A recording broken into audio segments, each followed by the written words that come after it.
اللہ الرحمن الرحیم الحمدللہ رب العالمین والصلاة والسلام علی اشرف الانبیاء والمرسلین نبینا محمد وآلہ وصحبہ اجمعین۔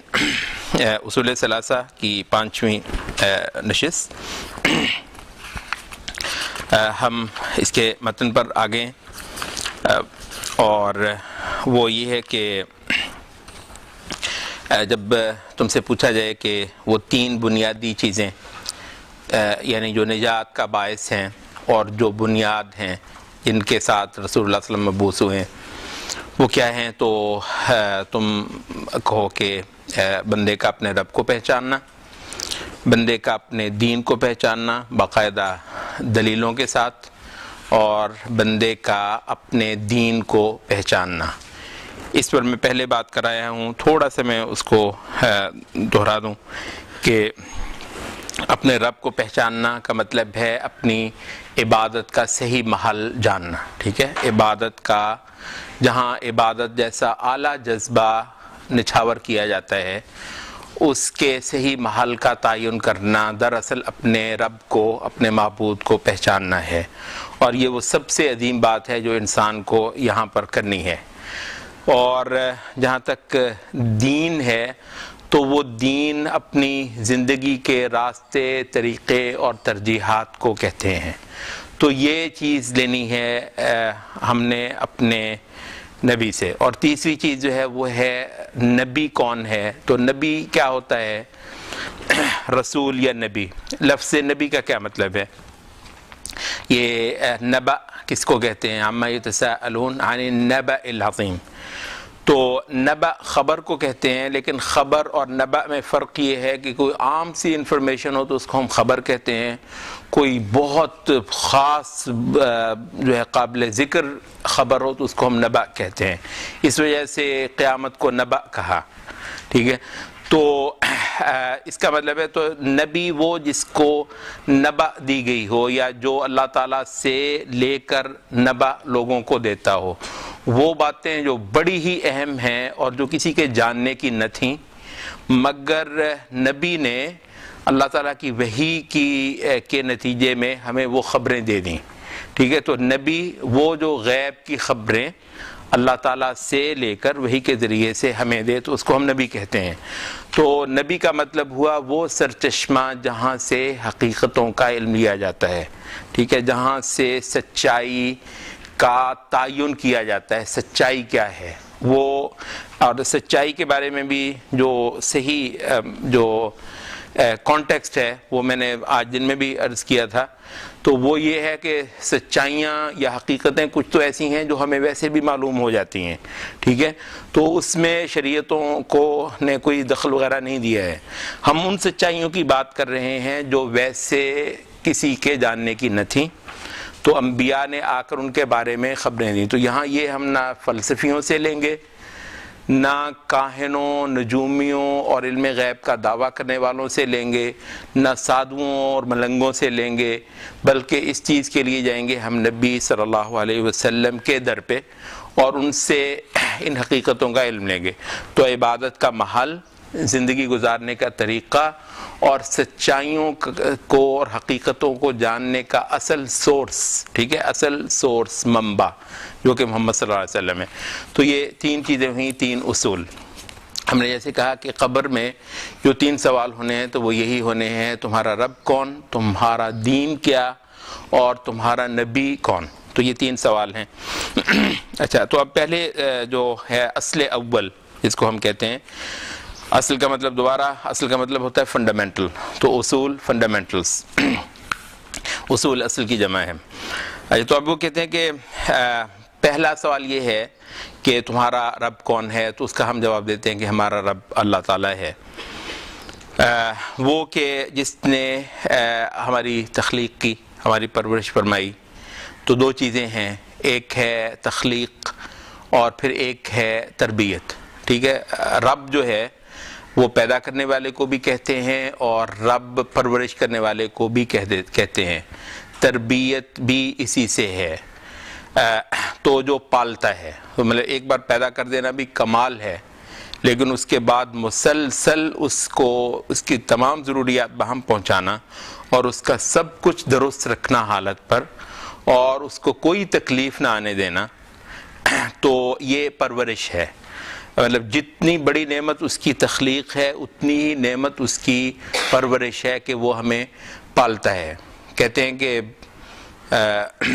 کوئی بہت بڑا عابد تھا، عبادت گزار تھا، کوئی 70 سال اس نے عبادت کی تھی، تو اس کے دل میں آیا کہ میں نے تو بہت ہی کمال کیا ہے، تو کہتے ہیں کہ اس کی اللہ تعالیٰ نے اس کی کسی گردن کی ایک نس کو حکم دیا، وہ بگڑ گئی اور اس کو وہ تکلیف وہ جو ہے وہ الٹتا پلٹتا پھرے، تو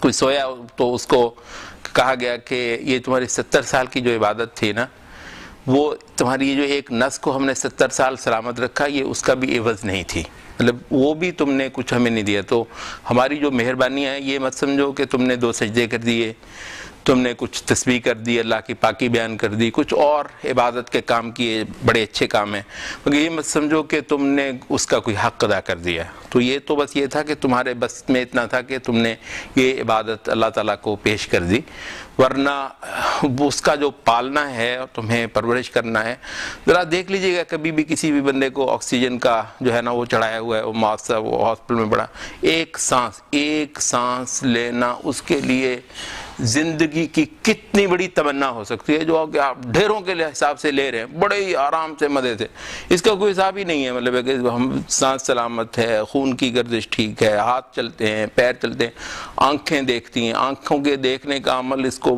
پوچھئے ڈاکٹر سے، وہ آپ کو کتابیں پڑھا دے گا کہ یہ آنکھ کیسے عمل کرتی ہے، ٹھیک ہے، اس کی ساخت کیسی ہے، تو یہ خدا کی بے بہا نعمتیں ہیں جن کو ہم تو میرا پروردگار ہوا ہے۔ تو کہتے ہیں کہ جتنا زیادہ استحضار کا مطلب ہوتا ہے ذہن میں لانا، ٹھیک ہے، جتنا زیادہ استحضار کیا جائے اللہ تعالیٰ کی قدرتوں کا اور نعمتوں کا، دونوں چیزیں، قدرتیں وہ جو ہمیں ہر طرف نظر آتی ہیں، تو اور نعمتیں وہ کہ جو مجھے فائدہ پہنچاتی ہیں، تو جتنا زیادہ ان کو ذہن میں لایا جائے اتنا ہی زیادہ اللہ رب العزت کی ربوبیت دل میں بیٹھتی ہے، تو یہ باقاعدہ عبادت ہے۔ عبداللہ ابن مبارک کہتے ہیں کہ ایک عبادت کی جو ایک بہت اعلیٰ صورت ہے اور وہ شدید متروک ہو گئی ہے، وہ اپنے دور میں کہہ رہے ہیں، عبداللہ ابن مبارک تبع تابعین کا دور ہے، کہتے ہیں کہ وہ متروک ہو گئی ہے، اس عبادت کا نام ہے تفکر،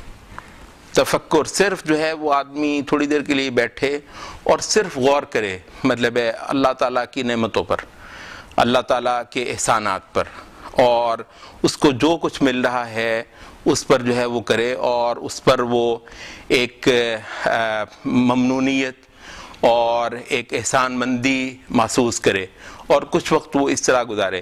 اب یہ تھوڑا سا خلوت میں جانا، حقیقت یہ ہے کہ وہی مطلب اس کو تفکر بھی کہا جاتا ہے، اس کو خلوت بھی کہا جاتا ہے، نماز کے بعد ہی بندہ کہیں تھوڑا سا بیٹھ جائے، رات کے وقت کہیں اٹھ کر بیٹھ جائے، تو الگ لوگوں سے اعتکاف ویسے خلوت کی بہت اعلیٰ صورت ہے، جسے آج کل ہم نے اکثر و بیشتر شغل میں بنا دیا ہوا ہے اعتکاف، تو بنیادی طور پر یہ ہے ہی یہ کہ اپنے اور اپنے پروردگار کے ساتھ الگ تھلگ ہونا کچھ دیر کے لیے، اور غور و فکر کرنا اپنے نجات کے بارے میں، اپنی حقیقت کے بارے میں، اپنے فرائض کے بارے میں، تو اللہ تعالیٰ کی نعمتوں اور قدرتوں کو زیادہ سے زیادہ استحسان کرنا، اس کو رب ماننے کہ میں نے کو بہت زیادہ پختہ کر دیتا ہے، ورنہ یہ ہے کہ اللہ تعالیٰ استغفر اللہ انسان کے لیے کوئی ہستی نہیں رہ جاتی۔ تو یہ ہے کہ اللہ تعالیٰ ہمارا پروردگار ہے، اور خاص اس پہلو سے کہ اس نے ہمیں بنایا، تخلیق کی، پھر ہم پر احسانات کی بارش کر دی، اتنی کہ جس کو ہم شمار نہیں کر سکتے ہیں، اور اس وجہ سے اب میری ساری لو اسی سے، سب میری امید اسی سے، وہ میرا رب، وہ میرا پروردگار، اور میں اس کا بندہ۔ اچھا، اب اس کے بعد کہتے ہیں کہ اب اس کی کوئی تم سے دلیل پوچھے کہ تم نے کہ وہ اللہ تعالیٰ جو تمہارا رب ہے، تو قرآن مجید میں اس کی کیا دلیل ہے، تو کہتے ہیں اس کے لیے جو پہلا ہی آغاز ہے الحمدللہ رب العالمین، جو رب ہے، حمد، ستائش، تعریف، شکر، ممنونیت، سب کی سب اس کی ہوگی۔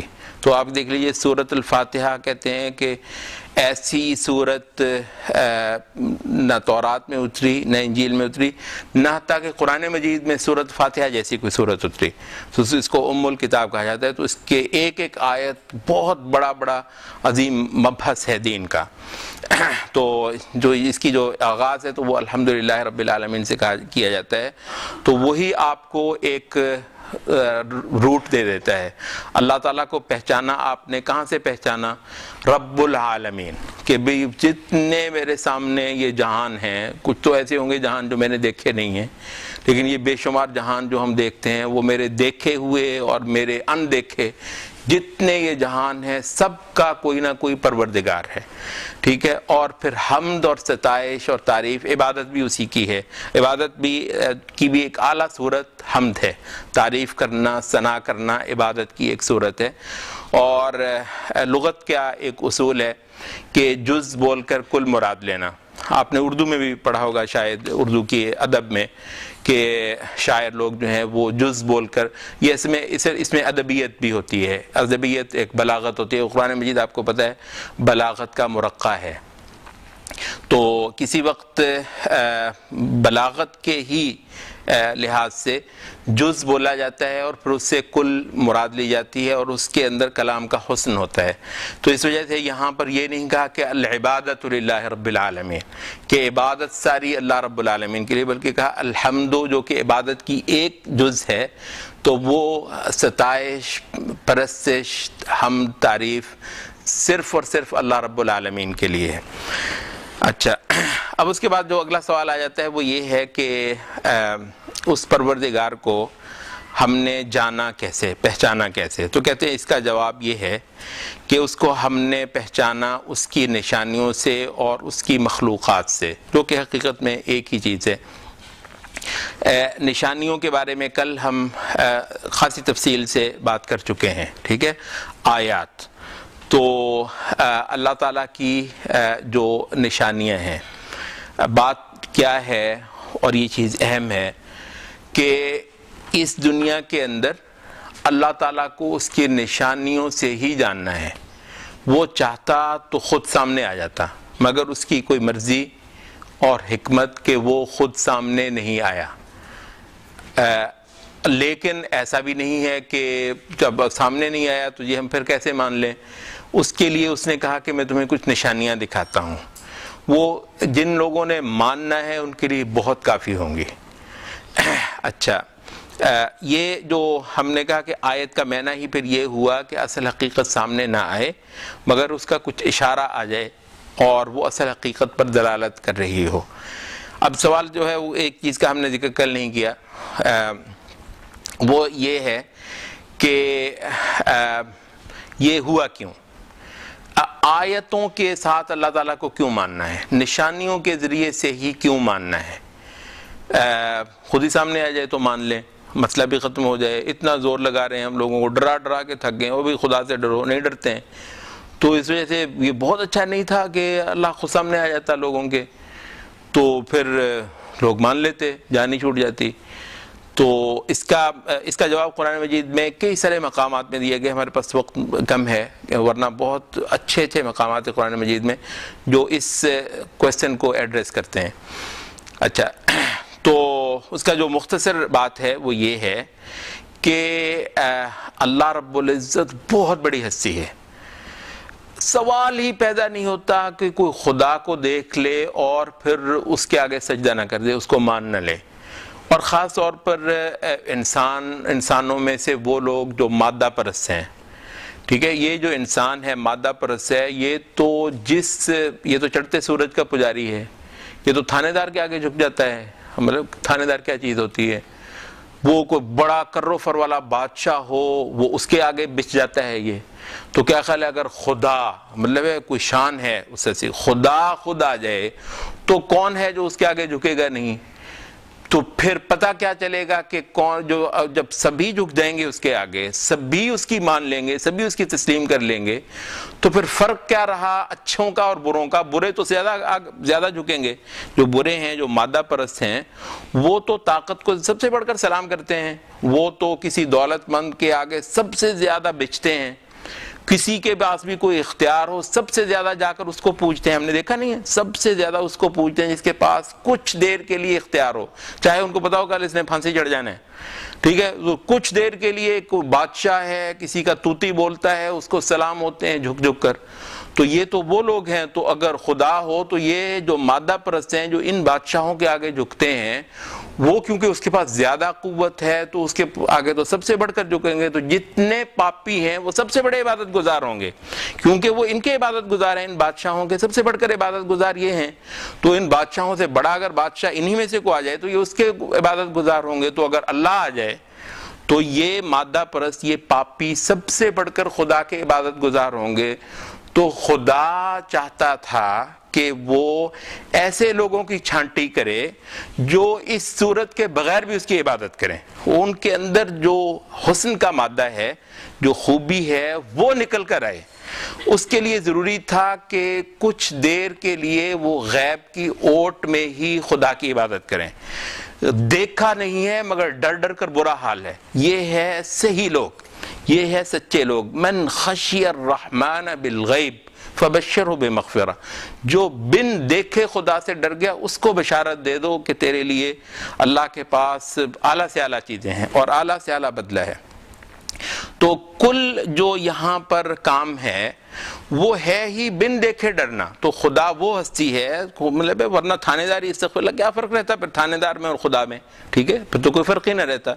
تو یہ کوئی بات تو نہ ہوئی. اور وہ لوگ جو اس کے سچے طلبگار تھے وہ کیسے جانچے جاتے, وہ کیسے چھٹ کر آتے؟ سچے طلبگار ہیں, ہے نہیں ہے دنیا میں کیا کچھ ہے جو انہوں نے جانیں بھی دے دیں, مال بھی دے دیے, وطن بھی قربان کر دیے, ہجرتیں کر لیں, لٹ پٹ گئے اس کی محبت میں. ہے نہیں ایسے لوگ, تھوڑے ہوں گے مگر ہیں. تو یہ کہاں جاتے بھئی, میں تو اس کی طلب کرنا چاہتا تھا, اس کی جستجو کرنا چاہتا تھا. تو اگر وہ یوں سامنے آ جاتا جہاں پاپی بھی اس کے آگے جھک جانے میں سب سے بڑھ کر آگے ہوں, تو پھر وہ جو سچا اس کا جستجو کرنے والا تھا وہ کیسے پہچانا جاتا. اس وجہ سے یہ پوری سکیم یوں بنی کہ یہاں آیات کے ذریعے سے اس کو پہچانا جائے.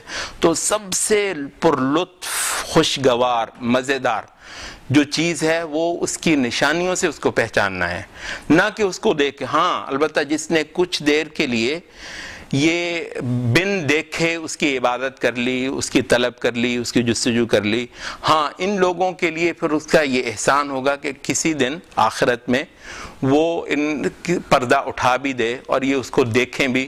وہ دیکھنا البتہ پھر اور ہے, وہ پھر سچے لوگوں کا دیکھنا. یہی وجہ ہے کہا کہ کلا انہم یوم ربہم یومئذ لمحجوبون, یہ جو پاپی ہیں ان کو اللہ تعالیٰ کا دیدار نصیب نہیں ہونے والا. مطلب ہے کیونکہ وہ نعمت کے طور پر ہے, وہ جو دیدار ہے وہ نعمت کے طور پر ہے.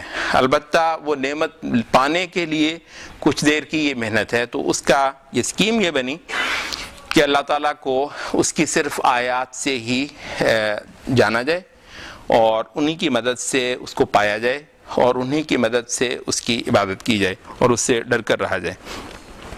اچھا, تو جہاں تک اب ان آیات کا تعلق ہے, یہ نشانیاں اس کی وہ کیا ہے, وہ قرآن مجید میں ان کا کچھ بیان ہے اور ان پر قیاس کرتے ہوئے پر بے شمار چیزیں ہم خود دیکھ سکتے ہیں. وَمِنْ آیَاتِهِ اللَّيْلُ وَالنَّهَارُ وَالشَّمْسُ وَالْقَمَرُ, اس کی نشانیوں میں سے یہ رات, یہ دن, یہ سورج, یہ چاند.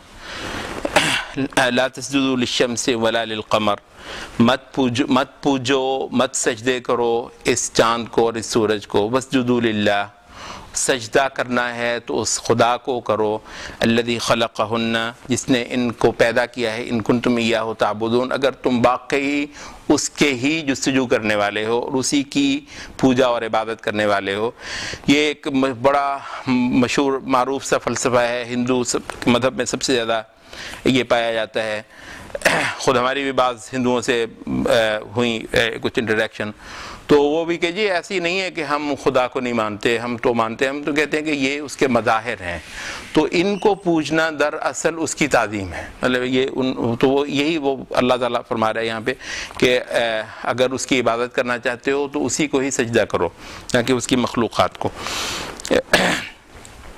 اس کے بعد سورۃ اعراف کا ایک مقام, لیکن قرآن مجید میں بہت بڑا اکاؤنٹ ہے یہ اللہ رب العزت کے عام افعال کا اس کے کرشمے، اس کی تخلیقات اور اس کی قدرتیں، جن کے ذریعے سے ہم اللہ تعالیٰ کو پہچانتے ہیں۔ سورۃ اعراف کا یہ مقام لے کر آئے، ان ربکم اللہ الذی خلق السماوات والارض، تمہارا رب اللہ ہے جس نے اپنی قدرت سے آسمانوں کو پیدا کر دیا، زمین کو 6 دنوں کے اندر، ثم استوى علی العرش، پھر وہ اس نے عرش پر استوا فرمایا، یغشی اللیل النہار، تو رات کو دن پر چڑھا کر لاتا ہے، دن کو رات پر چڑھا لاتا ہے، یطلبہ حثیثاً، دن اور رات ایک دوسرے کے پیچھے دوڑتے چلے جا رہے ہیں پتہ نہیں کتنے اربوں کھربوں سال سے، والشمس والقمر، سورج، چاند، والنجوم، ستارے، مسخرات، یہ مسخر کر کے رکھے گئے ہیں، بہت ہی زوردار قوت والا کوئی قانون ہے کہ ایک ایک تارہ اس کا پابند ہے، یہ مطلب اتنا زبردست نظم ہے یہ کہ فریکشن آف سیکنڈ جو ہے اگر کہیں یہ چیز آگے پیچھے ہو تو کچھ سے کچھ ہو جائے اور پوری کائنات جو ہے وہ کسی حادثے کا شکار ہو جائے، مگر وہ اربوں کھربوں کروڑوں سالوں سے ان کو چلاتا آ رہا ہے۔ مسخرات ہیں یہ تسخیر کیے ہوئے ہیں، اس کے اشاروں کے پابند ہیں، بِأَمْرِهِ، اس کے حکم سے، أَلَا لَهُ الْخَلْقُ وَالْأَمْرُ، خبردار رہو یہ ساری تخلیق اس کی ہے تو چلے گی بھی اس کی، لَهُ الْأَمْرُ، امر بھی حکم بھی پھر اس کا چلے گا۔ تبارک اللہ رب العالمین، پاک ہے وہ رب جو جہانوں کا پروردگار ہے۔ اچھا، اب اس کے بعد جو بتا رہے وہ یہ ہے کہ جب وہ پروردگار ہے تو پھر وہی معبود ہے۔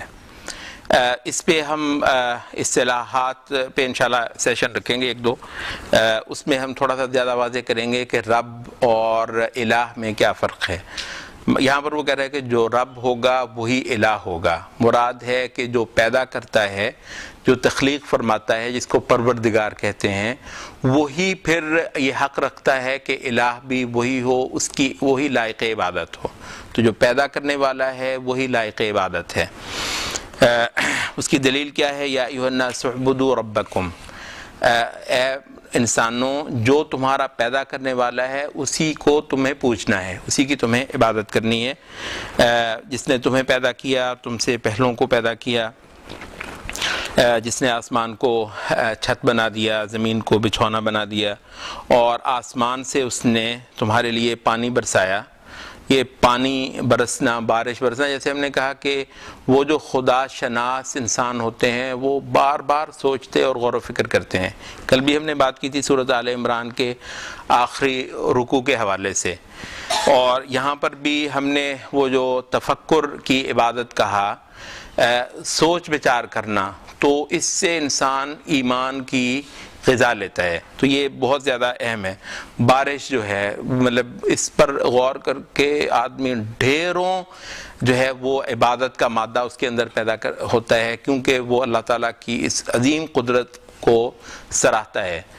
مطلب ہزاروں میل دور سے بارش پانی جو ہے وہ ٹنوں کے حساب سے ڈھوتا ہے، یہ بادل مطلب ہے کس عمل سے، سبحان اللہ، کچھ مطلب ہے بندے کو اندازہ نہیں ہوتا ہے۔ چھوٹے چھوٹے کہتے ہیں اتنے چھوٹے پارٹیکل ہوتے ہیں یہ جو پانی کے قطرے ہوتے ہیں جو سمندر سے اٹھتے ہیں، پھر پتہ نہیں کس خاص اس سے وہ اکٹھے ہو کر تو یوں بادل کی جو ساخت ہوتی ہے، پھر وہ اس کو ہواؤں کو حکم ہوتا ہے وہ ان پانی کی وہ مشقیں جو ہیں اتنی بڑی بڑی، ان کو اٹھا کر تو پھر وہ لے جاتی ہیں ہزاروں میل کے فاصلے پر۔ پھر وہ کہتے ہیں کہ وہ وہاں سے اگر یوں یکدم وہ پانی گر پڑے، بعض اوقات وہ برف ہوتی ہے تو برف کے اتنے بڑی بڑی سلیں گر جائیں تو انسان تباہ ہو جائے، تو پھر ان کو چھوٹے چھوٹے قطروں میں تقسیم کیا جاتا ہے، چھوٹے چھوٹے قطرے جو کسی کے سر نہ پھوڑیں، کسی کی عمارت نہ گرا دیں، کسی کو تکلیف نہ دے دیں۔ کبھی ہوتا ہے کہ یہ جو ہیل جسے آپ کہتے ہیں، یہ جی اولے جو ہوتے ہیں، تو اس کا سائز تھوڑا سا بڑا ہوتا ہے تو آپ کو پتہ چلتا ہے، جب کبھی تھوڑا سا آپ کو بتایا جاتا ہے کہ بھئی یہ دیکھو یہ سسٹم کتنا اعلیٰ ہے، کہ وہ اولے بھی پڑتے ہیں، یہ چھوٹے چھوٹے اتنے پڑتے ہیں، تو یہ بارش ہے۔ تو فرمایا کہ اور زمین میں جتنی لائف ہے، یہ ساری زمین بنجر ہے، جتنی لائف ہے ساری پانی کے دم سے ہے، اور پانی جو ہے وہ سمندروں سے اٹھا کر ہوائیں کروڑوں سالوں سے یوں ایک سائیکل چلایا تو برساتی ہیں. فرمایا کہ میں وہ ہوں, مجھے پہچاننا چاہتے ہو, مجھے دیکھنا جاننا چاہتے ہو تو میں وہ ہستی ہوں. کہ پھر وہ اس نے آسمان سے یوں پانی برسایا. فَأَخْرَجَ بِهِ مِنَ الثَّمَرَاتِ رِزْقًا لَكُمْ. پھر اس کیچڑ جو ہوتا ہے نا, مٹی میں پانی پڑتا ہے تو وہ کیچڑ بنتا ہے, کیچڑ سے اتنا خوبصورت رزق نکل آتا ہے. اس کو ایسے ایسے پھر وہ پروسیس کر کے خوبصورت پکوان جو ہیں یہ انسان کھاتا ہے. تو یہ سارے کا سارا جو عمل ہے یہ دراصل کسی کی خدائی کا مظہر ہے. فَلَا تَجْعَلُوا لِلَّهِ أَنْدَادًا. اس کے سارے کو دکھانے کے بعد تقاضا کیا ہے, تو پھر اس کے ہمسر کیوں بنا کر رکھے ہوئے ہو یہاں پر. اب یہاں ہے وہ جو نبوتوں کا اٹھایا ہوا جو جھگڑا اور جو تنازع ہے, تو پھر یہاں پر انبیاء آ کر الجھتے ہیں کہ ظالموں, تو پھر اس کے ہمسر اس کے برابر کے رکھے ہوئے ہیں تم نے, جنہوں نے کچھ بھی نہیں کیا, نہ آسمان کے بنانے میں ان کا کوئی حصہ, نہ زمین کی ساخت میں ان کا کوئی حصہ, نہ بارشیں برسانے میں ان کا کوئی عمل. تو وہ سارا کچھ کرے وہ خدا, اور عبادت نام کی جو چیز ہے وہ ان کے لیے, تعظیم, بندگی, پرستش, کسی کو ماننا, تو پھر ان ہستیوں کے لیے. تو یہاں سے جو ہے وہ سارا, کیونکہ وہ پہلی چیز جو ہے وہ لوگ بھی مانتے ہیں کہ جی ہاں واقعی بارش برسانے والا اللہ ہے, آسمان کو پیدا کرنے والا اللہ ہے, مگر وہ اس چیز پر نہیں آتے کہ پھر جو یہ کام کرے عبادت بھی صرف اسی کی ہو. بس یہی جو جھگڑا ہے جو ہمارے اور مشرکین کے مابین ہے. اچھا, اب اس کے بعد وہ کہتے ہیں کہ اب ہم نے یہ طے کر لیا, جان لیا کہ خالق ہے, اس کے کرشمے اور کمالات ہیں, اس کے بدلے میں ہم نے اس کو معبود ماننا ہے اور اس کی عبادت کرنی ہے. عبادت کے بارے میں بھی ہم نے کچھ جان لیا کہ عبادت کیا چیز ہوتی ہے. تو اب یہ جو عبادت کے رخ پر ہم آ گئے, تو اب جو ہم سے مطلوب ہے یہ عبادت, تو اس کے 3 درجے ہیں. یہ ایک نیا مبحث اس کے اندر شروع ہو رہا ہے. عبادت کے 3 لیول ہیں. ایک جو کمزور ایمان کے لوگ ہوتے ہیں, کمزور لوگ ہوتے ہیں, سب سے ابتدائی درجہ وہ ہے. پھر جو اس سے مضبوط ہوتے ہیں اور پھر جو پرفیکشن میں چلے جاتے ہیں. تو عبادت کا وہ درجہ جو سب سے نیچے ہے اس کو ہم کہتے ہیں اسلام. اب تھوڑا سا یہاں پر یہ وضاحت کر دیں کہ ایک تو ہے جس کو ہم دین اسلام کہتے ہیں, وہ پورا پیکج ہے جس کو رسول اللہ صلی اللہ علیہ وسلم لے کر آئے ہیں. اس میں تو 3 درجے آ جاتے ہیں, تو اس میں بھی نہیں ہم کہہ رہے, بلکہ اسلام کے اندر ہی ایک درجہ ہے, اس کا نام بھی ہم نے اسلام ہے. اس کا مطلب یہ ہوتا ہے کہ آدمی ظاہری عمل میں اس کو اختیار کر لے, اب بھی ٹائم لگنا ہے کہ وہ ساری چیزیں اندر تک اس کے اتر جائیں. تو یہ منافق والی بات نہیں ہم کر رہے ہیں کہ منافق وہ ہوتا ہے جو اندر سے کھوٹا ہوتا ہے, جھوٹا ہوتا ہے, اس کی محبت ہی نہیں ہوتی نبی سے, اور نہ اللہ تعالیٰ سے اس کی وفاداری ہی نہیں ہوتی, اللہ سے نہ نبی سے. تو وہ مسلمانوں کو محض دھوکہ دینے کے لیے اور آنکھوں میں دھول جھونکنے کے لیے وہ نماز پڑھتا ہے, روزہ رکھتا ہے, کچھ اور اعمال کرتا ہے. منافق وہ اور ہے. اچھا, ایک وہ ہے, ایک آدمی کو آپ نے پکڑا, اس کو کہا بھئی دیکھو اللہ کوئی ہستی ہے, وہ تمہارا معبود ہے, اس سے ڈر جاؤ. وہ کہتا ہے جی ٹھیک ہے, ہو گیا, تیار ہو گیا. تو کلمہ پڑھ لو. اس نے کلمہ پڑھ لیا, اس کو کہا چلو آؤ آپ میرے ساتھ, اللہ اس کو سجدہ کرتے ہیں. وہ آپ کے ساتھ آ گیا ہے, وہ اب سجدے بھی کرنے لگ گیا ہے, نماز بھی پڑھتا ہے, روزے بھی رکھتا ہے. لیکن یہ ہے کہ وہ جو سارا دین ہے ابھی مکمل طور پر اس کو اس نے جانا سمجھا نہیں, اس کے اندر تک اترا نہیں ہے.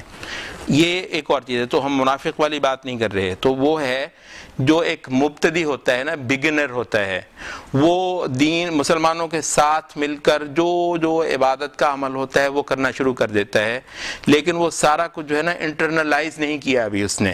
انٹرنلائز جب کر لے گا تو اس کو کہ ہم کہتے ہیں یہ ایمان کا درجہ ہے. پہلا درجہ تھا اسلام, جس میں وہ عام مسلمانوں کے ساتھ شریک ہو کر عبادت کے جتنے اعمال اس کے لیے ممکن تھے ان میں وہ شامل ہو گیا ہے. اس کو ہم کہتے ہیں یہ اسلام ہے.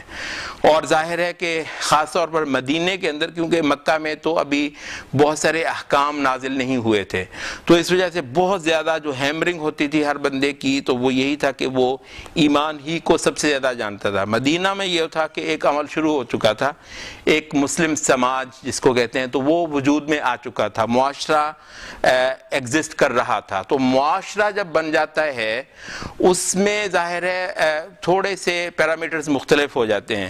اس میں کوئی بندہ آتا ہے تو وہ یہ نہیں ہوتا ہے کہ اس کو ہم جو ہے نا وہ اعمال سے روک کر رکھ دیں کہ بھئی ابھی تم نے نماز نہیں پڑھنی، ابھی تم نے روزہ نہیں رکھنا، اور صرف کہ نماز کا ٹائم ہو گیا، آؤ بھی نماز پڑھو۔ لیکن یہ بھی اس سے پوری طرح سمجھا نہیں کہ نماز ہوتی کیا ہے۔ روزے رمضان آ گیا ہے، ابھی بھی یہ مسلمان ہوا ہے، اسلام قبول کیا ہے، یہ دین کی طرف اس نے آنے کا فیصلہ کیا، سبھی روزہ رکھ رہے ہیں، آؤ بھی روزہ رکھو، تو ظاہر ہے یہ کیا جائے گا۔ یہ اس وقت ہوگا جب معاشرہ مسلمانوں کا ہوتا ہے، تو اس میں ہر بندے کو پھر ساتھ چلایا جاتا ہے۔ حتیٰ کہ یہ تک ہوا ہے کہ ایک بندہ ابھی اسلام قبول کیا تو مسلمانوں کا جہاد کا قافلہ جا رہا تھا، کہ آؤ بھی شامل ہو جاؤ۔ تو وہ ایسا بھی ہوا کہ ایک صحابی جو ہے وہ بالکل اس کو جو ہے وہ کہتے ہیں ایک سجدہ بھی نہیں کر پایا، اسلام قبول کیا، ادھر جہاد ہو رہا تھا، نبی صلی اللہ علیہ وسلم کے ساتھ شامل ہوا، شہید ہو گیا۔ تو فرمایا کہ اس بندے نے ایک بھی سجدہ نہیں کیا، لیکن انشاءاللہ جنت میں جائے گا، کیونکہ ٹائم ہی نہیں اس کو ملا۔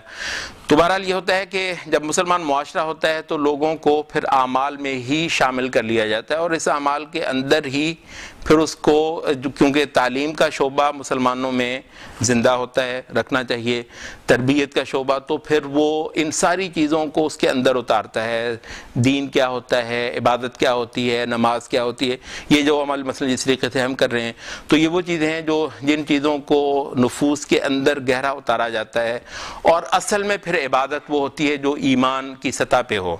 تو پھر دو سطحیں ہو گئیں، ٹھیک ہے۔ تو ایک ہے اسلام، جو کہ ظاہری اعمال کو قبول کر لینا اور جتنا ممکن ہو استطاعت کے مطابق ان پر عمل شروع کر دینا، یہ اسلام ہے۔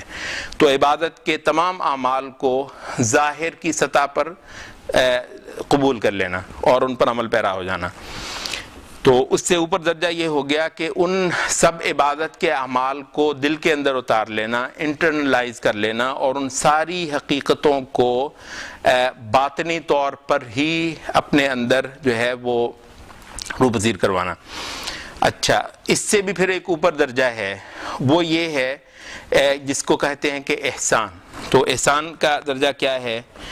احسان کا درجہ یہ ہے کہ جس کو آپ پرفیکشن، احسان کا مطلب ہی پرفیکشن ہے، کہ وہ اعلیٰ ترین سطح پر عبادت کا عمل انسان کے اندر جو ہے وہ پیدا ہو جائے۔ نماز پڑھے تو مثلا یوں گویا وہ خدا کو دیکھ رہا ہے، اگر یہ نہیں تو کم از کم پھر اتنا ہے کہ خدا اس کو دیکھ رہا ہے، یعنی نماز پڑھ رہا ہے تو یوں جیسے وہ خدا کی نظروں کے نیچے ہے۔ تو اس طریقے سے اس کی نماز ہو، اسی طریقے سے اس کا ذکر، اذکار، دعا، تسبیح، باقی عبادات اس پرفیکشن کے درجے پر ہوں۔ اب مطلب یہ تھوڑا سا یہاں پر دیکھ لیجئے، جیسے ہم نے پہلے بھی کہا تھا کہ یہ دین سب انسانوں کے لیے ہے، تمام انسانوں کے لیے، اس میں کوئی بھی شک نہیں ہے کہ بہت تھوڑے لوگ ہیں جن کی عبادت احسان کے درجے پر ہوگی، پرفیکشن ہوگی اس میں، حتیٰ کہ وہی بندہ جو پرفیکشن کے لیول کو ٹچ کر لیتا ہوگا، اس پر بعض اوقات ایسے لمحے گزرتے ہوں گے کہ جو اس سے وہ نیچے چلا جاتا ہوگا، کبھی کچھ کبھی کچھ۔ تو مطلب ہے نماز پڑھنے کے لیے ہی جو بہت اپنی نماز پر بہت جو محنت کرنے والے ہیں، تو نماز پڑھنے سے پہلے باقاعدہ اپنے آپ کو ایک حالت میں لے کر جاتے ہیں جس کو وہ مراقبہ کہتے ہیں۔ مراقبہ یہ جو کا مطلب ہوتا ہے اپنے آپ پر ایسی حالت طاری کرنا کہ خدا مجھے دیکھ رہا ہے اور میں خدا کے ساتھ براہ راست ایک تعلق میں ہوں، تو وہ اپنے آپ کو ایک ذہنی طور پر ایک ایسی حالت میں لے کر جاتے ہیں، پھر وہ نماز شروع کرتے ہیں، ٹھیک ہے۔ تو کسی وقت ہو سکتا ہے وہ لوگ بھی اس پر پورا نہ اتر پائیں، اس سے کم ہوں، تو یہ تو بڑی بڑی محنتیں ہیں۔ اب یہ بھی کوئی وہ نہیں ہوتا ہے، کہتے ہیں وہ ایک اچھا استاد نہیں ہوتا جو اعلیٰ سے اعلیٰ اسٹوڈنٹ کو کے ٹیلنٹ کو چیلنج نہ کر سکتا ہو۔ اچھا استاد وہ ہوتا ہے جو ایک نچلے درجے کو بھی کچھ دے رہا ہو، جو مناسب جو ہے درجہ کوئی درمیانہ سا اس کو ایک اعلیٰ درجے پر چیز دے رہا ہو، اور جو ان میں سے جو آؤٹ اسٹینڈنگ اسٹوڈنٹس ہوں ان کو پھر وہ خصوصی طور پر بھی کوئی چیز دے، وہ تو پھر کمال کے کچھ بن جائیں. تو کہتے ہیں یہ ایک اچھا کامیاب استاد ہوتا ہے. وہ استاد کامیاب نہیں ہوتا ہے جو صرف 2-3 لائق اسٹوڈنٹس کو ہی سمجھا سکے بات، اور جتنے عام ہیں وہ ان کو پلے ہی نہ پڑے. کہتے ہیں جی سارے بیوقوف ہیں، سب نکمے ہیں. یہ استاد نکمہ ہے. ایسا استاد اچھا وہ ہے جو نکمے اسٹوڈنٹس کے لیے بھی کچھ چیز دے سکتا ہو، ان کو بھی پاس کروا سکتا ہو. اور لیکن یہ بھی نہیں ہے کہ وہ پھر ایسے نچلی سطح کے نہیں، اونچی سطح کے لوگوں کو وہ دے. تو یہ دین ہے ہمارا. ٹھیک ہے. تو اس نے وہ لیول بھی دیا ہوا ہے. ایک عام آدمی میں لمبی چوڑی ہمت نہیں ہے تو کوئی بڑی بات نہیں ہے، اس کے لیے بھی ایک لیول ہے ہمارے پاس. عبادت ہے، وہ بھی عبادت ہے، اور انشاءاللہ قبول ہونے والی ہے. یہی وجہ ہے آج دن میں بھی ایک بہن وہ آیت کا حوالہ دے رہی تھی، قالت الاعراب آمنا قل لم تؤمنوا ولكن قولوا اسلمنا. نبی صلی اللہ علیہ وسلم کی جب فتوحات ہو رہی تھی نا، ماشاءاللہ ڈھیروں کے حساب سے فتوحات ہو رہی تھی، قبیلوں کے قبیلے روزانہ کی بنیاد پر اسلام میں داخل ہو رہے تھے. اب اتنا انسان جو ہے وہ یکدم داخل ہو رہا ہو تو اب ظاہر ہے وہ انیشیلی سچے تھے، یہ نہیں کہ وہ کوئی منافق تھے، تو وہ سچے تھے، لیکن یہ ہے کہ وہ ایک سرسری سے انداز میں آ کر مسلمانوں کے ساتھ شامل ہو گئے. البتہ یہ ہے کہ تھوڑی ہی دیر میں ان کو یہ لگا کہ ہم بھی کمال کے ہیں، تو کہنے لگے کہ قالت الاعراب آمنا، کہتے ہیں ہم ایمان نہیں، تم ایمان کی حالت پر نہیں ہو، تم اسلام کی حالت پر ہو. ولما يدخل الايمان في قلوبكم، ابھی ایمان تمہارے دلوں کے اندر نہیں پہنچا، سرایت نہیں کیا، وہ جو کور ہوتی ہے نا اس کو ٹچ نہیں کیا ہے. لیکن فرمایا کہ وَإِن تُطِيعُوا اللَّهَ وَرَسُولَهُ لَا يَلِدْكُم مِّنْ أَعْمَالِكُمْ شَيْئًا. ہاں اس حالت میں بھی اگر تم اللہ اور اس کے رسول کی اطاعت کرو گے تو تمہارا کوئی عمل ضائع نہیں جائے گا. تو وہ جو ضائع جاتا ہے وہ منافق کا عمل ضائع جاتا ہے، جو ہے ہوتا ہی جھوٹا، دغاباز اور فریب کار. تو اس کا عمل اللہ کے ہاں قبول نہیں ہوتا، منافق کا. تو جو مسلمان ہے وہ چاہے کسی وقت ایمان کے درجے کی عبادت اس سے نہ ہوتی ہو، ٹھیک ہے، تو آیا ہے وہ بس شامل ہو گیا ہے. اوورآل وہ اللہ کی عبادت کو مانتا ہے، اوورآل وہ اللہ تعالیٰ کے جو مقام ہے اور مرتبہ ہے اس کو تسلیم کرتا ہے. محمد صلی اللہ علیہ وسلم کی جو شان اور جو سٹیٹس ہے اسلامی معاشرے کے اندر اس کو اوورآل وہ قبول کرتا ہے. اس کے بعد خاصا سارا کچھ کمیاں ہیں، اس کے بعد کوئی مسئلہ نہیں ہے. ایک ظاہری جو ریکوائرمنٹ ہے اس پر وہ پورا اتر رہا ہے تو وہ بھی انشاءاللہ اللہ تعالیٰ کے ہاں قبول ہوتا ہے، اور یہ بھی عبادت ہے. اور امت کی جو اکثریت ہے ظاہر ہے وہ اسی لیول پر ہوتی ہے، اور یہ چیز بھی بہت ہے. اور اگر اس پر آ جائیں تو اس پر جو ہے اس پر بھی شکر کرنا اور اس کو بھی اچھا خاصا غنیمت جاننا یہ ضروری ہوتا ہے. اب آج تو یہ حال ہے، مجھے مطلب اندازہ نہیں ہے کہ کتنا پرسنٹیج ہوگی ہماری جو صرف نماز پڑھتی ہوگی. بعض ہمارے دوست کہتے ہیں کہ شاید 10% سے زیادہ نہ ہوں جو ساری مسجد، وہ سارے مسلک شسلک کو سب کی مسجدوں کو اکٹھا کر لیں. 10% نہیں جو مسجد میں جاتے ہیں، باقی 90% مسجد میں نہیں جاتے ہیں. تو اس کے آپ دیکھ لیجئے کہ پھر وہ کون سا اسلام ہے. تو یہ تو البتہ بے دینی ہے، یہ تو دین نہیں ہے. تو بہرحال یہ ہے کہ یہی وجہ ہے کہ ہمارے ہاں یہ بھی ہمارے علماء کہتے ہیں کہ اسلام کی جو ظاہری ڈھانچہ ہے اس کی پابندی کرنا واجب ہے. پھر اس میں جتنا کوئی بندہ قلبی شرکت کر سکے وہ کر لے، جتنا نہیں کر سکتا ہے اللہ تعالیٰ معاف کرنے والا ہے. اب جیسے کچھ لوگ یہاں پر پرویزی لوگ تھے، خیر ان کی اور بہت ساری گمراہیاں ہیں، لیکن ایک پوائنٹ جو ہے اس پر ہمارے یہ تقریباً 70s میں 60-70s میں خاصا اس پر طوفان اٹھا رہا ان لوگوں کے ساتھ. اب وہ کہہ رہے ہیں کہ اصل میں یہ جو نماز ہے یہ تو خاص اس کا تو معنی ہی خدا کو یاد کرنا ہے.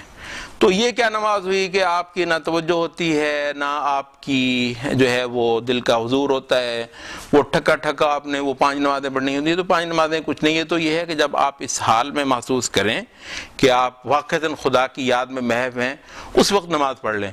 آپ سے 3 پڑھی جاتی ہیں 3 پڑھیں، 2 پڑھی جاتی ہیں، جب جو ہو، مگر نماز وہی ہے جب آپ جو ہے نا خاص ایک قلبی کیفیت سے گزر رہے ہیں.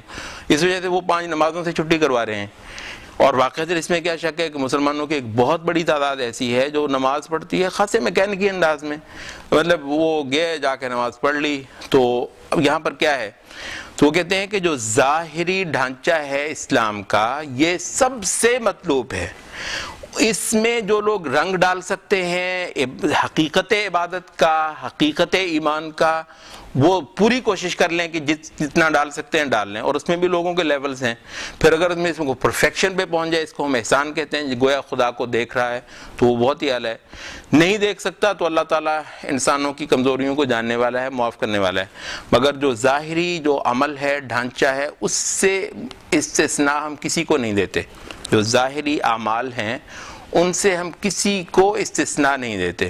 صوفیہ کے بھی بعض طبقے ہیں، وہ بھی یہی کہتے ہیں کہ جی اصل میں تو اللہ تعالیٰ کو جو ہے وہ دل میں اتارنا ہے، تو اس وجہ سے یہ جو نماز جو آپ کی ٹکریں، اس کو کہتے ہیں ٹکرے ہیں، یہ جو آپ روزانہ جا کر پڑھتے ہیں کوئی فضول ہے، بیکار ہے۔ مطلب کہتے ہیں ہمارے علماء عقیدہ کہتے ہیں ایسا بندہ کو ہم ملحد کہتے ہیں، جو نماز کو، چاہے یہ عام عوام کی جو روزمرہ کی عبادت ہے جس کے اندر بہت زیادہ شعور کو دخل نہیں ہے، لیکن بس ہو وہ عبادت کا موٹا معنی ضرور جانتے ہوں، جو کہ مصیبت ہے وہ بھی نہیں اس وقت جان رہے، تو کہتے ہیں اس کو بھی ہم انشاءاللہ بہت کافی سمجھیں گے، اور ایک بڑی خلقت تو ایسی ہے کہ انشاءاللہ اس کے لیے یہی بخشش کا ذریعہ بن جائے گی۔ چھوٹی بات نہیں ہے جو بندہ بستر کو چھوڑتا ہے اور جا کر نماز پڑھتا ہے، تو اس کی نماز میں 20 عیب ہوں گے، 20 عیب ہوں گے اس کے نماز میں، 20 نقص ہوں گے، لیکن یہ نماز بھی جو یہ اپنا کام چھوڑ کر آ کر خدا کو سجدہ کرتا ہے انشاءاللہ عزیز قبول ہے، تو اس کو ہم کہتے ہیں کہ یہ اسلام کا درجہ ہے۔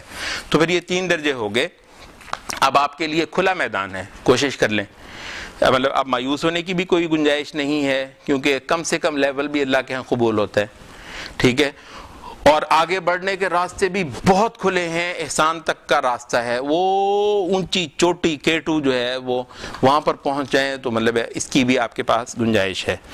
تو یہ ہوا اللہ تعالیٰ کی عبادت۔ اب عبادت کے حوالے سے کہہ رہے ہیں کہ ایک تو ہے عبادت کے درجے، ٹھیک ہے، وہ ہم نے آپ کو بتا دیا، وہ 3 ہیں، اسلام، ایمان اور احسان۔ ایک ہے پھر عبادت کی صورتیں، ٹھیک ہے، ایک تھے درجے عبادت کے، وہ 3 تھے، ایک ہے عبادت کی صورتیں۔ تو عبادت کی جو صورتیں ہیں وہ البتہ بے شمار ہیں۔ دعا ہے تو وہ عبادت ہے، رجا جس کو امید کہتے ہیں، کسی کے در سے امید ہونا، کہ کوئی میرا کچھ کر دے گا، میرا سنوار دے گا، تو یہ عبادت کی ایک صورت ہے۔ تو دعا ہے، امید ہے، توکل ہے جس کو آپ بھروسہ کہتے ہیں، یہ بھی عبادت کی ایک صورت ہے۔ اس کے علاوہ رہبت ہے جس کو آپ دب کر رہنا کہتے ہیں، کسی کے آگے دب جانا، تو یہ بھی عبادت کی صورت ہے۔ خشوع جس کو عاجزی کہتے ہیں، اللہ تعالیٰ کے سامنے عاجزی اختیار کرنا، یہ بھی عبادت کی ایک صورت ہے۔ خشیت یعنی ہیبت کھانا کسی کی، اچھا، اسی طریقے سے انابت، یہ بھی عبادت کی صورت ہے۔ عبادت کہتے ہیں پلٹ پلٹ کر کسی کے ہاں جانے کو، اللہ تعالیٰ کی طرف رخ کرنے کو انابت کہتے ہیں۔ کچھ تھوڑی دیر کے لیے آپ غافل رہے، جیسے ہی یاد آیا خدا کی محبت کو دوبارہ دل پر طاری کر لیا، کوئی اللہ تعالیٰ سے استغفار کر لیا، توبہ کر لی، اس کی حمد کر دی، تعریف کر دی، تو اس کو کہتے ہیں انابت۔ زیادہ سے زیادہ انسان جب بھولا ہوا ہو، پلٹ پلٹ کر خدا کو یاد کرنا، اس کو انابت کہتے ہیں۔ تو یہ بھی عبادت تبدیل کرنا کر لیجئے، عبادت کی ایک صورت ہے۔ استعانت کیا ہے؟ ایاک نعبد و ایاک نستعین، اس وقت تو خیر تحریک انصاف لیے ہوئے، قرآن مجید کی ایک ہی آیت ہے۔ تو استعانت ہے کہ اللہ سے مدد مانگنا، تو استعانت بھی عبادت کی ایک صورت ہے۔ تو پہلے گو کہا کہ ایاک نعبد، تو وہ پوری عبادت کی بات کی، پھر یہ کہا کہ اس کی جو صورت ہے استعانت، وہ بھی عبادت ہے۔ اچھا، تو وہ بھی ہم صرف اللہ تعالیٰ سے کرتے ہیں۔ اس کے ساتھ پھر استغاثہ ہے۔ استغاثہ کا مطلب ہوتا ہے فریاد کرنا، دکھ میں، تکلیف میں کسی کو پکارنا، اس کو استغاثہ کہتے ہیں۔ وَهُمَا يَسْتَغِيثَانِ اللَّهَ وَيْلَكَ آمِنْ، بڑی ہی مشکل میں ہوتے ہیں، آپ دیکھتا بھی بیمار ہے، اسی وجہ سے ہمارے علماء کہتے بھی ہیں کہ توحید کے کچھ رویے ہوتے ہیں، بس اوقات استغفر اللہ، یہ نہیں کہ آپ کو بندہ شرک کر رہا ہے، لیکن اس کے باوجود اعلیٰ بات یہ ہوتی ہے کہ ایک چیز کو اللہ تعالیٰ کے لیے کیا جائے. اب وہ تکلیف ہو رہی ہے, وہ اماں کو یاد کر رہا ہے, ابا کو کیا کرے گا, ابا کیا کرے گی, اللہ کو بلا لو, اللہ تعالیٰ کو یاد کر لو, اللہ معاف کرے. بڑے بڑے مشکل اوقات ہوتے ہیں, بندے کو کوئی تکلیف ہوتی ہے, ہسپتال میں ہوتا ہے, کسی اور مسئلے میں ہڈی ٹوٹ گئی ہے, کوئی اور, تو اس وجہ سے مطلب ہے کہ یہ مومنوں کی ایک خط کے جب وہ استغاثہ ہوگا, اللہ کو پکاریں گے تو یہ عبادت ہوگی. غیر اللہ کو پکاریں گے تو ظاہر شرک ہو جائے گا, لیکن جب اللہ کو پکاریں گے تو یہ اللہ تعالیٰ کی عبادت ہوگی. اچھا, استعاذہ, یہ پناہ چاہنا, کسی کی پناہ میں جانا, یہ بھی عبادت ہے, عبادت کی صورت ہے. اس لیے ہم کہہ رہے ہیں اعوذ باللہ من الشیطان الرجیم, یہ عبادت کا ایک بیان ہے. تعوذ جو ہے یہ بھی عبادت کی ایک شکل ہے. جب ہم اعوذ پڑھتے ہیں اس وقت ہم اپنی عبادت بیان کر رہے ہوتے ہیں اللہ تعالیٰ کے لیے. تو کسی اور کی یہ شان سمجھنا کہ وہ مجھے پناہ دے دے گا کسی مصیبت سے, کسی تکلیف سے, کسی پریشانی سے, تو یہ دراصل شرک ہے.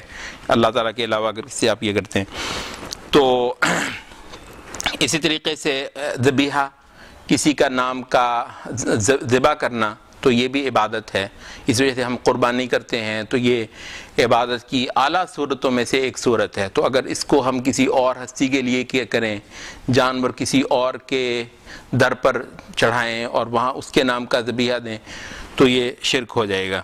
اور یہی وجہ ہے کہ مشرک قوم میں بھینٹ چڑھاتی رہی ہیں, یہ جو جانوروں کے جو چڑھاوے ہیں یہ چڑھاتی رہی ہیں. اور اسلام میں یہ جو جانور کا جو چڑھاوا ہے یہ اللہ تعالیٰ کے لیے چڑھانا عبادت اور توحید بنایا گیا ہے. اچھا, اس کے علاوہ اطاعت ہے, اطاعت بھی عبادت کی صورت ہے. اطاعت کا مطلب کسی کے قانون کو تسلیم کرنا, کسی کے آئین کو ماننا.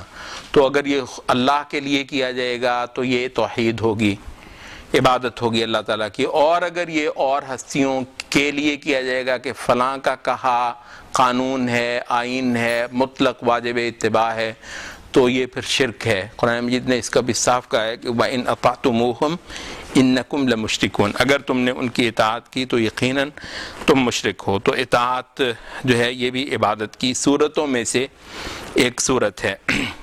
تو کہتے ہیں اسی طریقے سے بے شمار رویے, جذبے. تو اب ہم نے جو یہ عبادت کی جو کچھ صورتیں بتائی ہیں یہ بعض بطور مثال بتائی ہیں, اس کی اور بے شمار صورتیں ہو سکتی ہیں.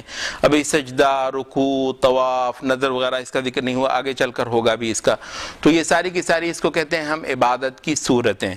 تو عبادت کی ہر صورت جب آپ کریں گی اس میں ہو سکتا ہے آپ اسلام کے درجے پر ہوں, جو ایک سرسری سے انداز میں آپ ایک عبادت کا عمل اللہ تعالیٰ کے لیے کر دیتے ہیں. ایک ہے اس کو نہایت سوچ سمجھ کر دل کے حضور کے ساتھ کیا جائے, تو وہ ایک ایمان کا لیول ہے. اور ایک پھر یہ ہے کہ یوں ہے گویا آپ خدا کو دیکھ رہے ہیں, خدا آپ کو دیکھ رہا ہے, تو یہ پھر احسان. تو عبادت کی جتنی بھی صورتیں ہیں ان کو انجام دیتے ہوئے آپ ان تینوں لیولز میں سے کسی ایک لیول پر ہو سکتی ہیں. اور ظاہر اس میں کوشش آدمی کو کیا کرنی ہے وہ یہ ہے کہ جو اعلیٰ سے اعلیٰ جو لیول ہو سکتا ہے اس پر آدمی چلا جائے. اچھا, اب یہاں پر یہ مختلف جو عبادت کی صورتیں ہیں ان میں سے ایک ایک صورت کو بیان کر کے تو اس کی دلیل آپ کو دی جا رہی ہے. اس کو ذرا ہم تھوڑا سا تیزی سے گزر جائیں گے. وَأَنَّ الْمَسَاجِدَ لِلَّهِ فَلَا تَدْعُوا مَعَ اللَّهِ أَحَدًا, پہلے بھی ہم آیت پڑھ چکے ہیں کہ سجدہ گاہیں, سجدہ گاہوں کی ہم نے کہا تھا کہ مفسرین نے کہا سجدہ گاہیں وہ زمین کی وہ جگہیں بھی ہوتی ہیں, اور سجدہ گاہیں انسان کے وہ اعضاء بھی جو سجدہ کرتے ہیں, یہ سب کے سب اللہ کے لیے ہیں. تو اس وجہ سے اس سجدے کے عمل میں اور اس عبادت کے عمل میں کسی اور کو اللہ تعالیٰ کے ساتھ شریک کرنا جائز نہیں ہے. اچھا, دعا جو ہے یہ عبادت ہے. اس کی دلیل کیا ہے؟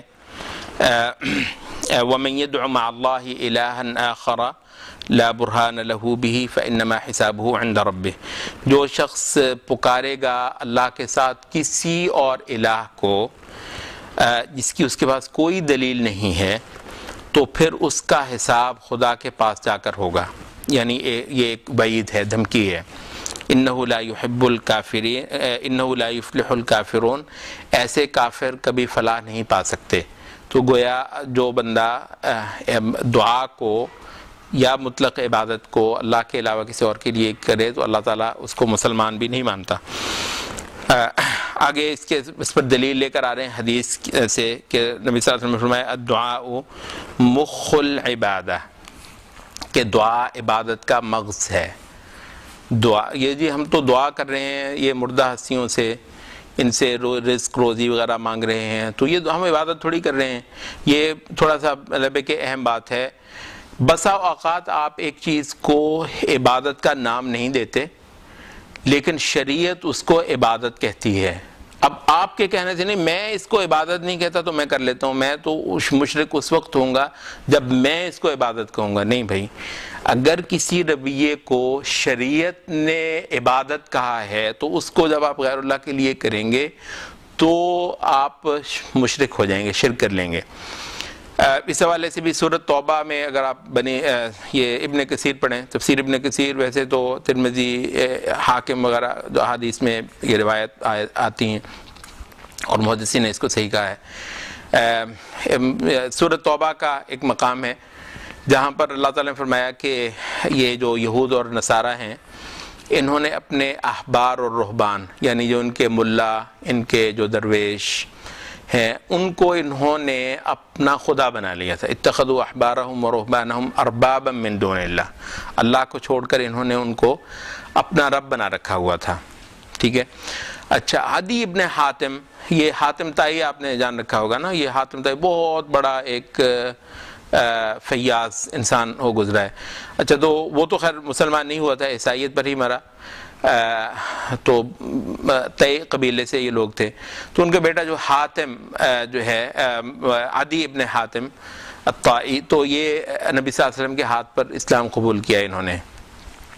اچھا، تو یہ کہتے ہیں کہ میں نے نبی صلی اللہ علیہ وسلم کو سنا آپ یہ آیت پڑھ رہے تھے سورۃ توبہ کی، تو یہاں میں نے اپنا ایک اشکال پیش کیا کہ اللہ کے رسول، ظاہر ہے وہ عیسائی تھے نا پہلے، تو ہم لوگ پوجا تو نہیں کرتے تھے ان کی، یہ آپ جو کہہ رہے ہیں نا کہ ہم نے ان کو خدا بنا لیا تھا، تو ہم نے اپنے جو علماء تھے یا ملا درویش وغیرہ، ہم نے ان کی پوجا تو کبھی نہیں کی تھی، ان کی پرستش نہیں کی تھی کبھی بھی۔ یہ یہاں پر دیکھیے مطلب ہے کہ عدی ابن حاتم وہ مطلب ہے یہی سمجھ رہے ہیں کہ عبادت کرنا یہ ہے کہ کسی کو جا کے آدمی سجدہ ہی کر دے تو پھر عبادت ہے، تو کہتے ہیں یہ تو ہم نے ان کے ساتھ نہیں کیا۔ تو یہ ان کا اشکال تھا، ظاہر ہے بعض اوقات ایک شاگرد اپنا اشکال جو ہے اپنے استاد کے سامنے، ایک عالم کے سامنے پیش کر لیتا ہے، تو انہوں نے نبی صلی اللہ علیہ وسلم کے سامنے یہ اشکال پیش کیا۔ تو نبی صلی اللہ علیہ وسلم نے فرمایا کہ ایسا نہیں ہوا کہ وہ کسی چیز کو حرام کر دیتے تھے تو یہ لوگ اس کو پھر حرام سمجھ لیتے تھے، وہ کسی چیز کو حلال کر دیتے تھے تو یہ اس کو حلال سمجھ لیتے تھے۔ تو عدی نے کہا کہ یہ تو ہوتا تھا، تو آپ نے فرمایا کہ فذالک عبادتہم ایاہم، یہی تو ہے ان کی عبادت کرنا۔ تو یعنی عدی ابن حاتم عبادت کو محصور کر رہے ہیں پوجا پاٹ میں، خاص یہ جو سجدہ ہوتا ہے، رکوع ہوتا ہے، جھکنا ہوتا ہے، ماتھا ٹیکنا ہوتا ہے، وہ سمجھتے ہیں کہ عبادت یہ ہے۔ رسول اللہ صلی اللہ علیہ وسلم عبادت کا ایک وسیع مطلب بتا رہے ہیں کہ بھئی اگر کسی کو حلال اور حرام کے تقرر کا حق دیا جائے، روا اور ناروا کے تقرر کا حق دے دیا جائے، اور وہ جو کہہ دے اس کو آدمی حق تسلیم کر لے، قانون آئین مان لے، تو یہ شرک ہے، اس کو عبادت، اس کو معبود بنانا ہے۔ یہ باوجود اس کے کہ نہ اس نے کہا کہ میں معبود ہو گیا ہوں تمہارا، نہ لوگوں نے کہا کہ تم ہمارے معبود ہو گئے ہو، مگر یہ رویہ ایک عبادت کا ہے۔ تو اس پہ آیت باقاعدہ کہہ رہی ہے کہ ان لوگوں نے ان کو خدا بنا لیا تھا، حالانکہ انہوں نے کبھی ان کو خدا کہا نہیں، مگر آیت کہتی ہے کہ انہوں نے خدا بنا لیا تھا۔ تو اس وجہ سے ضروری نہیں ہے کہ جب تک آپ کسی کو خدا نہ کہیں تو وہ آپ اس کو خدا بنا نہیں رہے ہوتے، بس آپ نے کوئی بھی عبادت کا رویہ اس کے لیے روا کر لیا تو آپ نے اس کو خدا بنا لیا۔ تو یہ جتنی ہستیاں ہیں، چاہے وہ آئین دینے والی ہستیاں ہوں اللہ کے سوا، چاہے وہ سجدے کروانے والی ہوں اپنے آپ کو، یہ سارے کے سارے باطل معبود ہیں، چاہے وہ اپنے آپ کو معبود نہ کہتے ہوں، ٹھیک ہے، چاہے وہ کہتے ہیں جی ہم تو ولی ہیں یا ہم تو یہ عوامی نمائندے ہیں تو اس وجہ سے ہم تو لیجسلیٹ کرتے ہیں، تمہارے لیے قانون آئین بنا دیتے ہیں، تو اللہ جو ہماری جو ٹرمینالوجی ہے اس کے حساب سے وہ باطل معبود ہی ہیں. اور توحید یہ ہے کہ ان کی عبادت کا انکار کر کے ان ساری اشیاء کو خالص اللہ رب العزت کے لیے آدمی جائز رکھے. اچھا، تو اس وجہ سے ہے کہ وہ کہتے ہیں کہ یہ جو دعا ہے یہ عبادت کا مغز ہے. تو جب آپ کسی کو پکار لیں گے تو آپ اس کی عبادت کر لیں گے. یہ نہیں کہ میں نے تو اس کو معبود نہیں مانا، میں نے تو اس کو رب نہیں کہا. تو جب آپ نے اس کو پکار لیا کہ جی مجھے رزق دے دے، میرا فلاں جو ہے وہ دکھ دور کر دے، میری فلاں جو ہے وہ مصیبت دور کر دے، میری فلاں حاجت پوری کر دے، تو آپ نے اس کو رب بنا لیا. ٹھیک ہے، چاہے آپ نے اس کو رب کا نام نہیں دیا.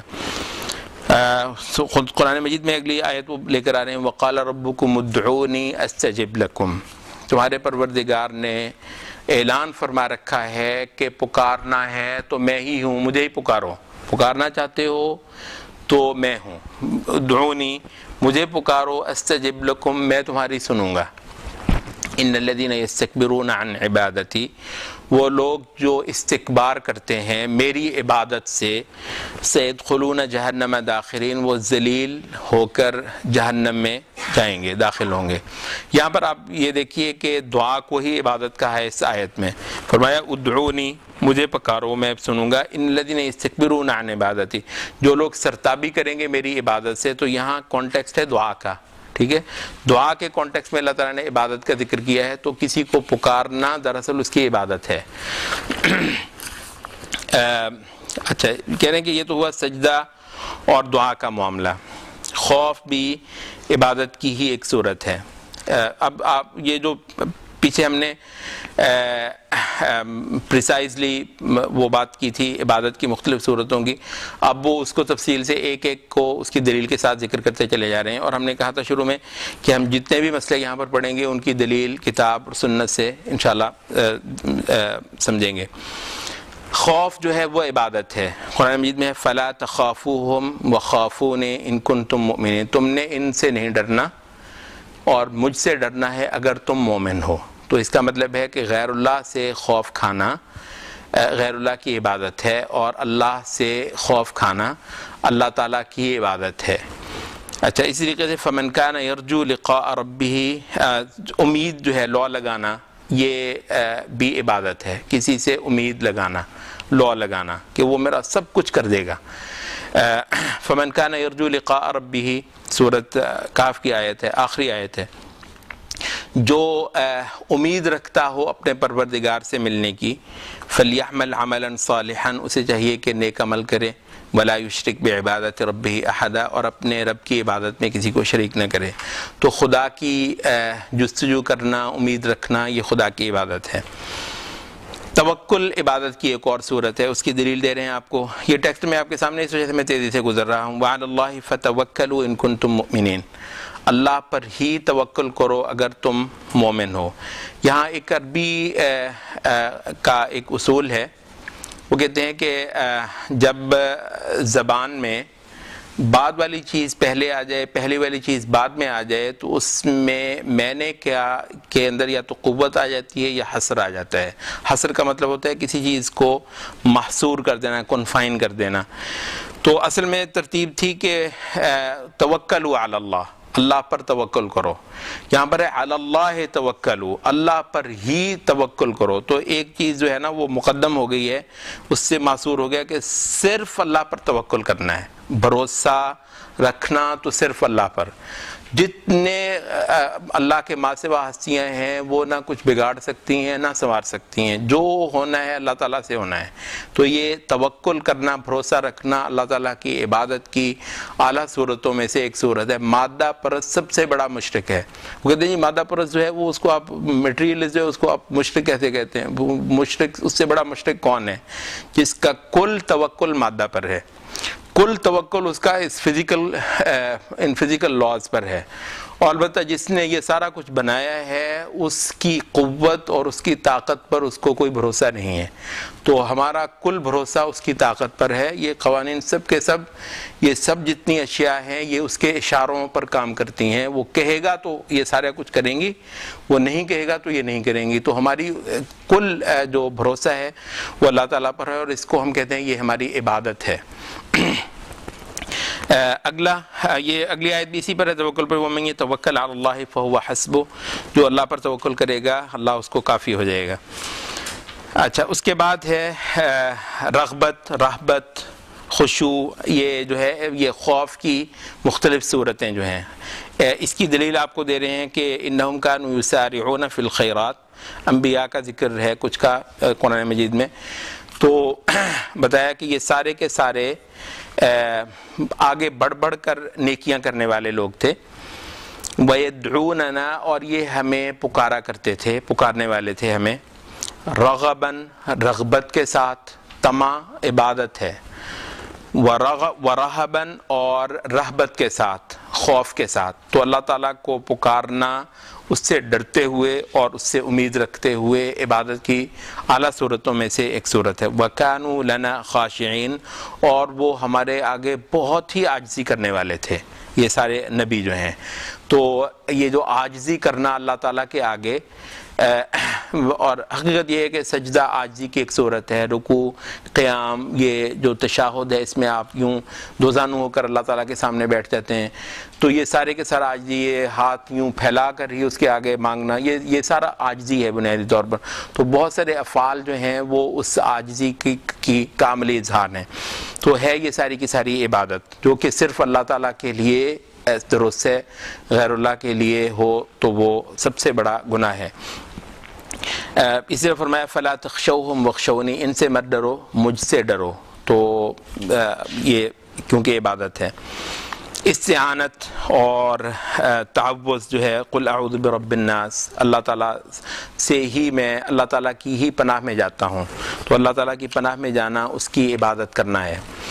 اِذْ تَسْتَغِيثُونَ رَبَّكُمْ فَاسْتَجَابَ لَكُمْ، جب تم فریادیں کرتے تھے اپنے پروردگار سے اور آخر اللہ تعالیٰ نے تمہاری سن لی، تو استغاثہ، فریاد کرنا، یہ عبادت ہے جو کہ غیر اللہ کے لیے نہیں کیا جا سکتا۔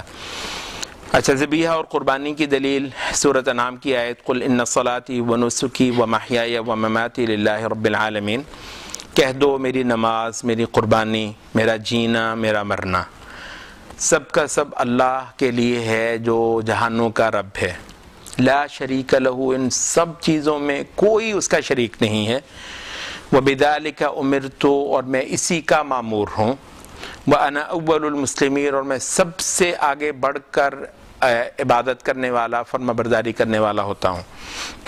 تو یہاں پر ہم دیکھتے ہیں کہ نسک جو ہے قربانی کو کہا کہ یہ خالصتاً اللہ کے لیے ہے، تو اس کو عبادت کی صورتوں میں سے ایک صورت کا ہے، تو کسی کے آگے قربانی کرنا کسی کے نام کی، تو یہ صرف اللہ کے لیے ہو سکتا ہے۔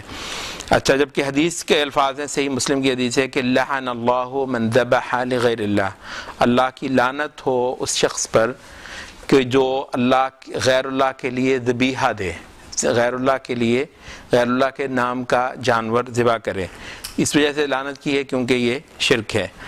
اور نظر جو ہے، جہاں تک نظر بھی عبادت کی ایک صورت ہے۔ نظر کیا ہوتی ہے؟ نظر، اس کا جو ترجمہ ہمارے ہاں اردو میں کیا جاتا ہے وہ ہے منت، منت ماننا کسی کی،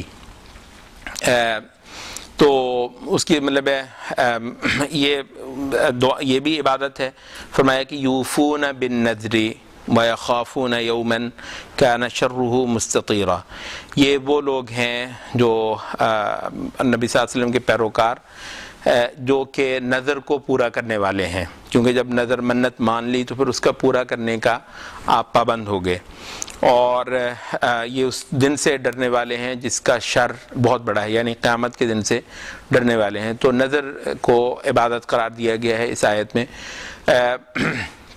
وہ نظر عبادت کی وہ صورت ہے، بلکہ علماء کہتے ہیں یہ واحد عبادت کی صورت ہے جس کے بارے میں کہا جاتا ہے کہ اللہ تعالیٰ قبول کرتا ہے یہ عبادت، لیکن اللہ تعالیٰ اس کو پسند نہیں کرتا ہے۔ بلکہ کہا کہ یہ بخیل سے اللہ تعالیٰ کا نکلوانے کا ایک طریقہ ہے. بخیل تھا تو وہ کیا ہے کہ جی اگر فلاں کام ہو گیا تو میں اتنے نفل پڑھوں گا، اتنے روزے رکھوں گا، اتنا صدقہ کروں گا. تو یہ نظر ہے، منت ہے. ماننی ہے تو اللہ تعالیٰ کے لیے ماننی ہے، ٹھیک ہے، کسی اور کے لیے نہیں ماننی ہے، کسی اور کے لیے دوں گا. لیکن وہ کہتے ہیں کہ وہ اصل کیا ہے؟ اصل یہ ہے کہ جتنا اس سے ہو سکتا ہے وہ کر دے. اللہ تعالیٰ کے ساتھ شرط نہ گئے کہ کوئی ڈیل نہیں ہے کہ اگر اللہ کرے گا تو میں کروں گا، وہ نہیں کرتا تو میں بھی نہیں کرتا. تو مطلب یہ نہیں، تم اس کے بندے ہو، وہ تمہارا مالک ہے، معبود ہے. تو یہ تھوڑی ہے کہ تم نے اس کے ساتھ کوئی سودا کر رہے ہو، تو وہ سودے بازی نہیں ہے. جتنے نفل پڑھ سکتے ہو پڑھ لو اور اس سے دعا کرو کہ وہ یہ کام کر دے. اصل تو یہ ہے، جتنا صدقہ کر سکتے ہو کر دو اور اس سے دعا کرو کہ یہ کچھ میں نے تیرے حضور پیش کیا ہے تو اس کو قبول فرما اور میری فلاں بلا دور کر دے، فلاں میرے بیٹے کو پاس کروا دے، اس میں فلاں چیز کو میرے لیے ممکن بنا دے. تو جو بھی آپ کو چاہ کر رہے ہیں تو وہ کر دیں، وہ اللہ کو زیادہ پسند ہے. ٹھیک ہے، گو یہ جائز ہے، یعنی منت ماننا کہ اگر ایسا ہو جائے تو میں یہ نیکی کروں گا، یہ صدقہ یا یہ نوافل یا اتنا قرآن پڑھوں گا، تو یہ ہے جائز. اور اگر مطلب کہ آدمی کرے تو قبول ہوتا ہے، اور اگر یہ کرے تو کرے صرف اللہ تعالیٰ کے لیے، غیر اللہ کے لیے کرنا یہ شرک ہی ہے. لیکن اللہ کو پسند یہ ہے کہ یہ نہ کیا جائے. وہ کہتے ہیں کہ یہ بخیل تھا، اللہ تعالیٰ نے اس سے پیسے نکلوانے تھے اتنے، تو اس سے نظر منوا لی. تو اب یہ نظر کر رہا تو اللہ تعالیٰ اس سے، اگر یہ صحیح عبادت گزار ہوتا تو یہ شرط نہ لگاتا، جتنا اسے ہو سکتا تھا ویسے ہی کر لیتا. تو بہرحال یہ بھی نظر کی ایک صورت ہے، عبادت کی ایک صورت ہے. تو یہاں پر ہمارا وہ جو اصل اول ہے یہ مکمل ہو گیا.